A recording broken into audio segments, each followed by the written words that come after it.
Please subscribe and don't forget to press the bell icon to get notified whenever we upload a new video. Kashmir के त्राल में कल हुई मुठभेड़ में सुरक्षा बल ने जैश के कमांडर कासिम को मार गिराया। जम्मू कश्मीर में बीजेपी पीडीपी सरकार गिरने के बाद सुरक्षा बल का ये सबसे बड़ा ऑपरेशन है, जिसमें सुरक्षा बल ने 3 आतंकियों को मार गिराया है।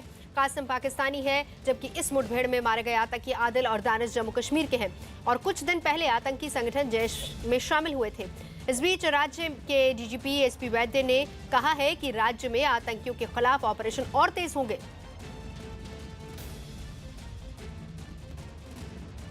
एक स्पेसिफिक इंफॉर्मेशन मिली कि हाइना एरिया है त्राल का, जहां 3 जैश ए मोहम्मद के टेररिस्ट छुपे हुए हैं। तो एक जॉइंट ऑपरेशन लॉन्च किया गया जिसमें RR, CRPF and JNK police की एसओजी ने जॉइंटली उसको एग्जीक्यूट किया और उस एक्सचेंज ऑफ फायर में 3 टेररिस्ट मारे गए, जिनमें एक पाकिस्तानी नेशनल था जो बाद में पहचाना गया अबू कासिम, जो चीफ ऑपरेशनल कमांडर था जैश ए मोहम्मद का।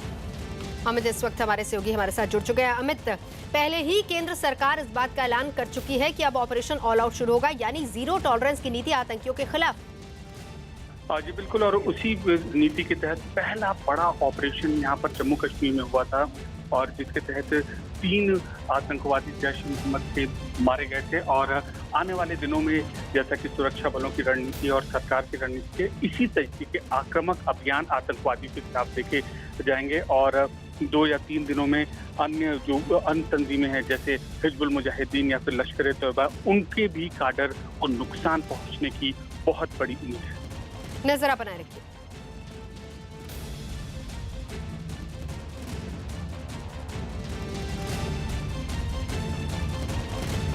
बिहार के दरभंगा में कॉलेज के शिक्षक और अन्य कर्मचारी ललित नारायण मिथिला विश्वविद्यालय के बाहर प्रदर्शन करने लगे। शिक्षकों ने विश्वविद्यालय प्रशासन पर स्थायी नौकरी समेत 3 मांगों को पूरा नहीं करने का आरोप लगाया, जिसके बाद विश्वविद्यालय पहुंचे प्रदर्शनकारियों ने इमारत के मेन गेट पर ताला जड़ दिया और परिसर में मौजूद कुलपति समेत अन्य अधिकारियों को बंधक बना लिया। इस दौरान प्रदर्शन में शामिल शिक्षक और अन्य कर्मचारी नारेबाजी भी करते रहे। प्रदर्शन कर रहे लोगों ने मेन गेट तोड़ने की भी कोशिश की, जिसे वहां मौजूद सुरक्षा कर्मियों ने रोक लिया। शिक्षकों ने मांगे नहीं माने जाने पर आंदोलन और तेज करने की धमकी दे दी। हम लोगों का मांग यदि नहीं मानते हैं तो हम लोग अभी आत्मदाह करने के लिए भी तैयार हैं। प्रदर्शनकारियों का ये हंगामा काफी देर तक चलता रहा। आखिर में विश्वविद्यालय प्रशासन ने उनकी मांगे जल्द माने जाने का आश्वासन देकर उन्हें शांत करवाया। सोशल मीडिया पर वायरल एक वीडियो में सुरक्षा बल के जवानों ने पत्थरबाजी कर रहे कुछ लोगों को पकड़कर अपने सामने बैठा दिया। दावा किया जा रहा है कि वीडियो जम्मू कश्मीर के पुलवामा में पत्थरबाजी की घटना के दौरान रिकॉर्ड किया गया, जिसमें साफ दिखा कि पत्थरबाजी कर रहे लोगों से बचने और उनको सबक सिखाने के लिए सुरक्षा बल के जवानों ने कुछ पत्थरबाजों को पकड़कर अपने आगे जमीन पर बैठा दिया। जवानों के इस जवाब से पथराव कर रहे लोग बौखला गए। उन्होंने हमारे साथियों के आगे लगाया रखा हुआ है ताकि कोई हम पे पत्थर न मारे। इस वीडियो में कई जगह पत्थर भी बिखरे नजर आए। दावा है कि ये पत्थर इन्हीं लोगों की तरफ से सुरक्षा बल के जवानों को निशाना बनाकर फेंके गए। इनको पकड़कर घरों से घसीट कर लाया गया है। जवानों के मुंहतोड़ जवाब से तिलमिलाए इन लोगों ने दोबारा पथराव की कोशिश की, लेकिन वहां मौजूद उनके एक साथी ने उनको रोक दिया। 1 मिनट 48 सेकंड के इस वीडियो में सुरक्षा बल के जवानों को उकसाने की भी कोशिश की गई, लेकिन वो अपनी जगह से नहीं हिले। हालांकि इस वीडियो में किसी को भी पत्थर फेंकते हुए नहीं देखा गया और न ही इस वीडियो की अभी तक पुष्टि हो पाई। इससे पहले मेजर गोगोई ने मई 2017 में पत्थरबाजों को सबक सिखाने के लिए एक आदमी को अपनी गाड़ी के आगे बांध दिया था, जिस पर खूब हंगामा बरपा था। दिल्ली के शकूरपुर इलाके में सिलेंडर ब्लास्ट में एक आदमी गंभीर रूप से जख्मी हो गया। बताया जा रहा है कि ये ब्लास्ट एक दुकान में उस वक्त हुआ जब दुकान का मालिक सिलेंडर में कुछ कर रहा था। पुलिस इस बात की जांच कर रही है कि कहीं दुकानदार बड़े सिलेंडर से छोटे सिलेंडर में गैस भरने की कोशिश तो नहीं कर रहा था, जिस वजह से धमाका हो गया। रेल मंत्रालय का दावा है कि लंबी दूरी की रेलगाड़ियों की रफ्तार को बढ़ाया जाएगा। इनमें रेलगाड़ी और मालगाड़ियां दोनों शामिल हैं। दावा किया जा रहा है कि लंबी दूरी की सभी रेलगाड़ियों की रफ्तार को 50% तक बढ़ाया जाएगा, जबकि मालगाड़ियों की रफ्तार को 100% तक बढ़ाने की योजना है। इसके लिए रेल की पटरियों पर कई बड़े तकनीकी बदलाव किए गए हैं और रेलवे के सिग्नलिंग सिस्टम को ज्यादा सटीक बनाया जाएगा। माना जा रहा है कि रेलवे के जरिए माल ढुलाई में कारोबारियों की दिलचस्पी बढ़ाने के लिए रफ्तार बढ़ाने पर जोर दिया जा रहा है, ताकि देश भर में माल ढुलाई के लिए कारोबारी रेलवे का इस्तेमाल करें और रेलवे की कमाई को बढ़ाया जा सके। रक्षा मंत्री निर्मला सीतारमण पुंछ में शहीद औरंगजेब के घर पहुंची और उनके परिवार वालों से मुलाकात की। इससे पहले सेना अध्यक्ष बिपिन रावत भी शहीद औरंगजेब के घर जाकर उनके परिवार से मुलाकात कर चुके हैं। जवान औरंगजेब की उस वक्त अपहरण करके हत्या कर दी गई थी जब वो ईद पर अपने घर छुट्टी पर आ रहे थे। 3 तस्वीरें हम आपको दिखा रहे हैं। पहली तस्वीर जब सेनाध्यक्ष ने उनसे मुलाकात की, करीब 45 मिनट तक उनके परिवार के साथ वो रुके थे और परिवार वालों के साथ मुलाकात की थी। दूसरी तस्वीर है औरंगजेब की अपहरण करने के बाद जिनकी हत्या कर दी गई थी, और तीसरी तस्वीर आज की है जब निर्मला सीतारमण परिवार के साथ परिवार को मिलने के लिए पहुंची थी उनके घर। I'm sure to the whole nation, stand out as inspiration for us. Stand out as an inspiration for us, and that's the message I'm carrying from here. Gujarat के नवसारी जिले में सैकड़ों किसान अपने हाथों में बैनर और तख्तियां लिए बुलेट ट्रेन प्रोजेक्ट के खिलाफ प्रदर्शन करने लगे। इन किसानों ने केंद्र सरकार की Ahmedabad Mumbai bullet train project के लिए चल रही जमीन अधिग्रहण की प्रक्रिया पर सवाल खड़े किए और उसके विरोध में नारे लिखे बैनर और तख्तियां लेकर नवसारी के डीएम के दफ्तर पहुंचे और नारेबाजी शुरू कर दी। इसके बाद किसानों ने जिले के डीएम को बुलेट ट्रेन प्रोजेक्ट पर अपनी आपत्तियों से जुड़ा एक ज्ञापन भी सौंपा। इन लोगों ने केंद्र सरकार के इस महत्वाकांक्षी प्रोजेक्ट के लिए अपनी जमीन किसी भी कीमत पर नहीं देने का भी दावा कर दिया कि जितने भी फार्मर्स है कोई बुलेट ट्रेन के लिए अपनी जमीन देना नहीं चाहता है। सरकार अपनी मनगढ़ंत बातों से जमीन हड़पना चाहती है। प्रदर्शन पर उतारू किसानों ने केंद्र सरकार पर पर्यावरण की अनदेखी का भी आरोप लगाया। ये जो बुलेट ट्रेन जा रही है वो पूरे ग्रीन बेल्ट से जा रही है, वही हमारा विरोध है। ये ग्रीन बेल्ट को क्यों छेड़ा जा रहा है? किसानों ने एक सुर में उनकी मांगे नहीं माने जाने पर आंदोलन की भी धमकी दी। महाराष्ट्र के ठाणे में एक स्टेशन पर रेलवे पुलिस के जवान की पिटाई कर दी गई। आरोप है कि रेलवे पुलिस का ये जवान स्टेशन पर बैठी महिला से छेड़खानी कर रहा था कि तभी मौके पर मौजूद लोगों ने मिलकर उसकी धुनाई कर दी। ये घटना स्टेशन पर लगे सीसीटीवी कैमरे में रिकॉर्ड हो गई।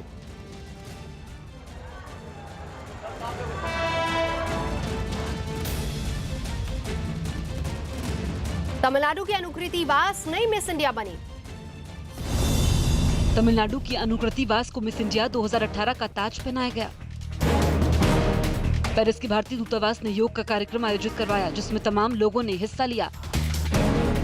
उत्तराखंड में बीजेपी के प्रदेश अध्यक्ष ने योग दिवस की तैयारियों पर बैठक की। जम्मू कश्मीर के डोडा में पुलिस ने 4 तस्करों को हेरोइन और दूसरे नशीले पदार्थों के साथ गिरफ्तार किया। यूपी के फिरोजाबाद में पुलिस भर्ती परीक्षा देने आए 2 संदिग्ध लोगों को गिरफ्तार किया। यूपी के कानपुर में जल निगम में एक हेड क्लर्क शिव कुमार 15,000 रुपए रिश्वत देते पकड़ा गया। यूपी के झांसी में बेतवा नदी के पानी को बचाने वाले आंदोलनकारियों ने अधिकारियों को पावर प्लांट की राख दिखाकर प्रदर्शन किया। बिहार के शिवहर में पुलिस ने थाने पर हमला करने वाले कुख्यात अपराधी को गिरफ्तार किया। राजस्थान के कोटा में जेल में बंद कैदियों के परिजनों से वसूली करने वाले 2 लोगों को पुलिस ने गिरफ्तार किया।